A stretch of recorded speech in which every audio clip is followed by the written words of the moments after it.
Hello, and welcome to the end of the first month, the first film post-mortem, where we will be talking about exactly what's happened over the last month and whether or not I've completed the challenge. Newsflash, I haven't. No, I haven't. I didn't finish the film. I tried, and I didn't. We're going to talk about that, but first, just a few things I need to get out of the way. First of all, I've edited together as much of the film as I can and posted it to YouTube. It is live on YouTube right now. Technically, I posted it last night, but it's there. If you're watching this on Instagram, go to the bio. It'll be linked to my YouTube channel, and you can watch it there. If you're on YouTube, hi, check out my channel, and it's there if you want to. So, naivety, ladies and gentlemen, is the word of the month. I don't quite know where I thought that trying to make a short film entirely by myself, pretty much, would actually work. Yeah, it's a short film. Even 48-hour short films or films made in quick succession usually have more than one person involved with them, and for whatever reason I didn't do that, even after literally saying that I was going to get people to help out when I could. Now, of course, the subject matter in question was very difficult to film. I did sort of really try and go right in the deep end from the get-go, which probably didn't help me at all, but still.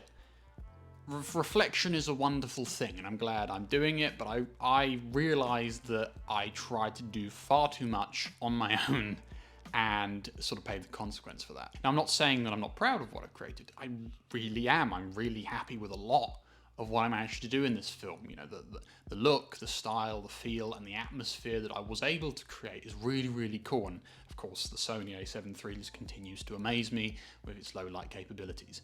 Just a little note, YouTube compression means that all the any dark images are immediately sort of covered in pixels and just crushed, and there's not a lot I can do about it, which is quite fun for a film that's entirely shot in the dark. But moving on. Cutting myself a little bit of slack for a second, I did also actually just run out of time. Funnily enough, a little bit like with the 31 films in 31 days challenge, I do other things in the month. I have done other things in this month. I have not just got all this time to work on a film, and that also makes life very difficult. So yeah, TLDR, I could have made life so much easier if I just got other people involved, and that is 100% what I'm going to be doing moving forward. The fact I didn't do it in the first place is, well, I don't know, it's debatable. Like, you know, it is a challenge that I set for myself to try and achieve, but at the same time, you know, help is good. Very rarely is help ever bad. So yeah, I don't know. Say, things we learn as we do these processes. As we move forward, it is now November. As I record this, it is the 2nd of November, which means we are well underway for the next film. So, this is where I'm actually possibly going to change the rules a little bit. Pressure is good.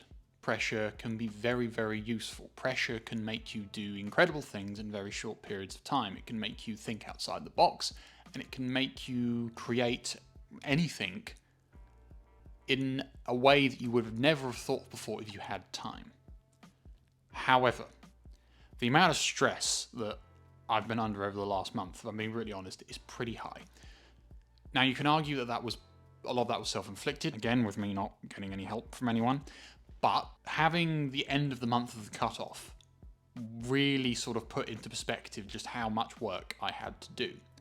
So, moving forward, I'm still going to make the films within the parameter of the month, or at least try to.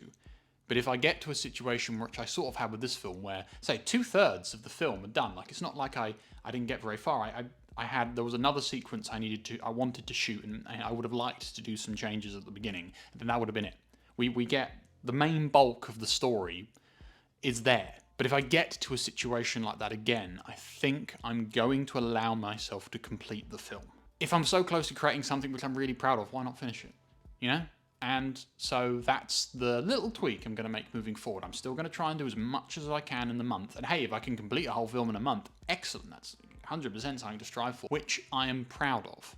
I do like the film. I am happy with it. But there are so many bits that if I had more time and admittedly more people, I could have made better. So moving into the next month and to the next film in process, that is what we're going to do. The next film in question, I've just made the decision, is going to be inspired by the director, Wes Anderson. That's right, the next film is going to be shot in the entire style of Wes Anderson.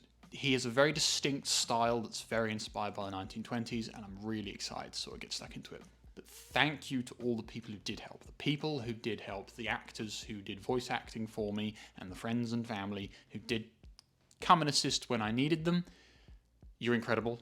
I love you. And I cannot wait to work with more people on the next film because, you know, I need to. Thank you so much for watching this video. If you've got all the way to the end, excellent. Feel free to check out the video on YouTube. It is there to be watched. It's also currently my most viewed video on YouTube, which is quite exciting. Wasn't expecting that, but there we are.